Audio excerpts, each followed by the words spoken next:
everybody. Thanks, Rob. Thanks for warming up, mate. And you, George. Thanks for that. Lovely to follow you. Fantastic. Jesus. Yes. Hello, ladies, gentlemen, and George Tutor, best paid hooker in Leicester, so I'm told. Anyway, my name is Adrian Troughton, and I'm saying it in a confessional way because even though we've just met, I feel we know each other. So, my name is Adrian Troughton, and I'm a journalist.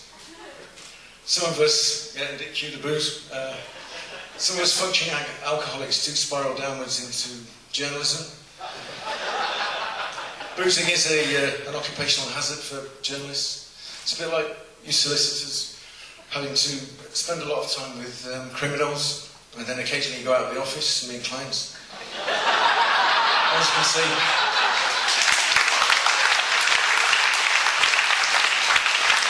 As you can see, I've got the garb on as well, so I thought I'd dress as a lawyer. In fact, it is a lawyer's suit.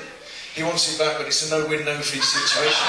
So, even if I don't win tonight, I get to keep the suit, so that seems like that's like a lose-win situation, I think. So I think I'm ahead on that score. Anyway, clothes, yes. I remember when I was a teenager growing up in Pontefract being, you may not know it, it's a pretty rough mining town in West Yorkshire. Well, at least it was a mining town until Thatcher shut all the pits, but we won't go into that.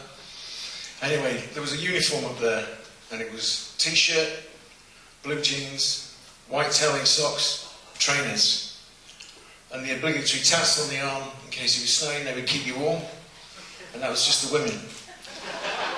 I didn't go for that. I was growing up in the late 70s, early 80s, and we had the punk explosion and new wave movement. I thought, fantastic, I'm having some of this.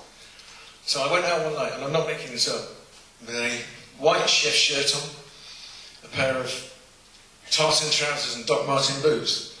Not only that, but I had a diamante brooch on here like that. Jesus, OMFG, WTF, as they say these days. What was I thinking? And I thought it looked okay. Anyway, what I didn't know was this white shirt was going to be a red rag to a bull. And I was drinking in a pub called the China Shop, and it was full of bulls. This bull of a man spotted me and came straight towards me. You know the type, carrying an imaginary roll of carpet, one under each arm, a bit like the Tigers players. Coming straight at me.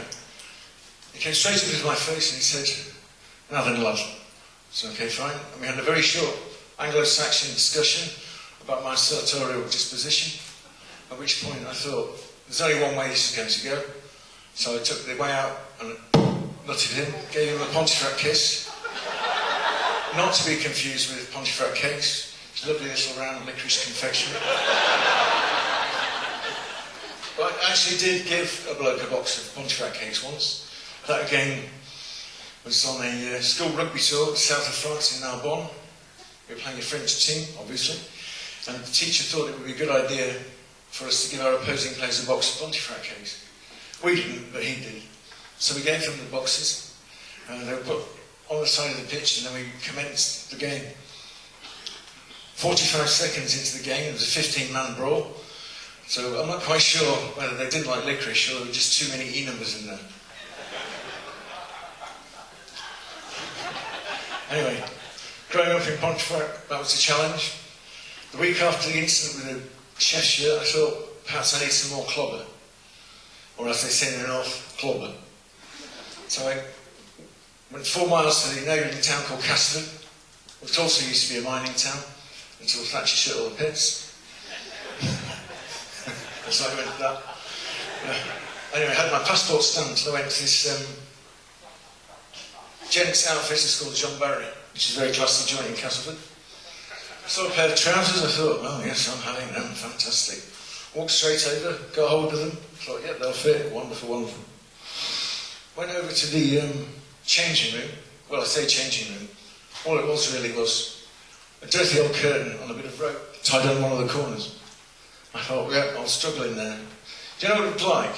It was like, you remember when you were a little kid and you go in the sea and you come out? And your trunks would be all full of sand and be soaking wet and cold. You'd be freezing and the wind would be blowing down the beach. And you'd be shivering there and you'd say, come on, come on. And your mother would go, come on, love, it's okay, it's fine. Get in this towel, So he'd get in a towel. You would say, it's okay, nobody can see. And just at the moment that you drop your little sweetness, and the towel came flapping over and everybody could see. Anyway, it was just like that. So everybody could see. I put these trousers on and say they're tight and was it exaggeration? I looked a little bit like the bright green wallet tight. I looked a bit like Yorkshire's answer to Rod Stewart. Except it wasn't very sexy. My mate who was with me was pissing himself laughing, so he couldn't speak when I asked him what they looked like. The sales manager said, "Wow, fantastic man." "Really?" Said I. Them saw cock trousers, keg cock. I said, "What?" Them saw cock, kegs, cock. I said, "Excuse me?" "We have to break this down." He said, "Saw, cock, kegs, cock." There's two things you need to know about this. Kegs are trousers in Yorkshire, and cock is a symbol of endearment. It's also a cock as well, but and I thought, there's too many cocks in this sentence for me. I mean, I look like Julian Clary, and I thought, well, actually, yeah, you do, so, yeah. Anyway, I said to the guy, I said, "Could you explain in English what this means?" He said, "Aye, cock," he says, "if they wears those kegs to neat and goes out, they'll pull a bird, they'll be on nestle night, and have a sore cock in morning." Okay, well, that's fairly explicit. Anyway, I didn't buy them.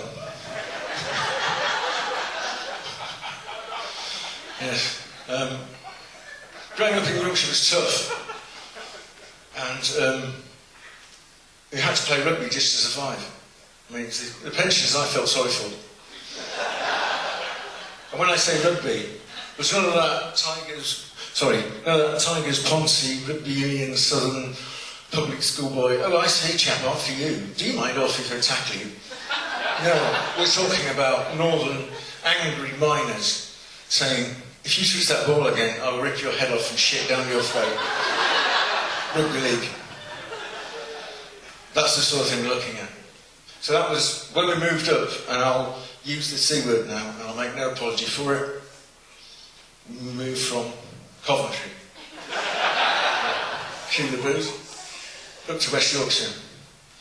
And my father, God bless him, wasn't doing well, so I set him up with a blind date.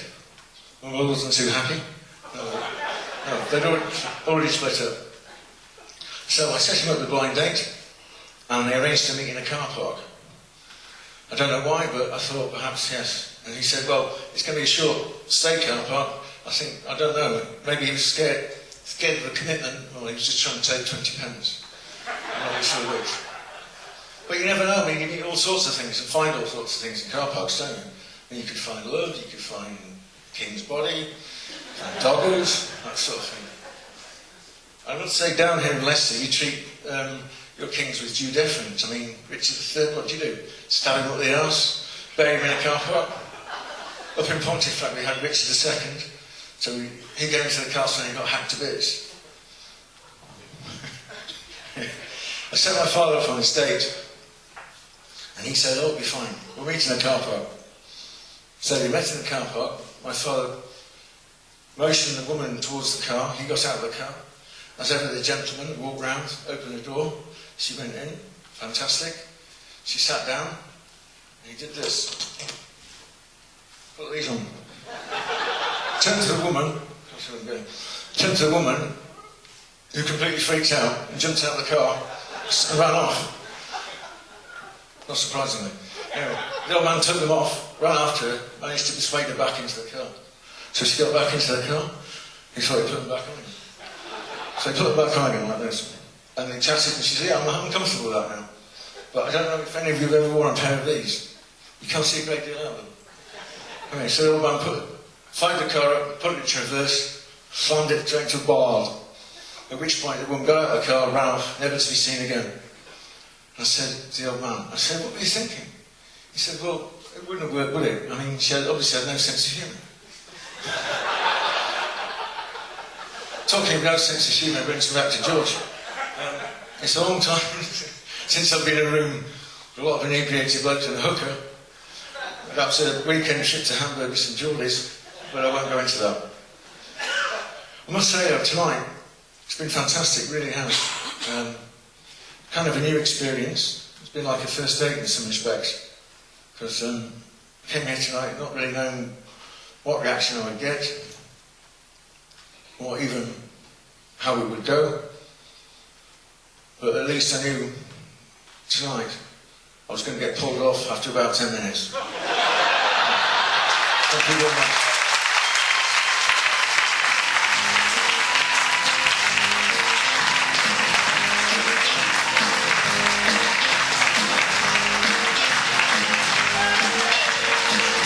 Mr. Adrian Troughton!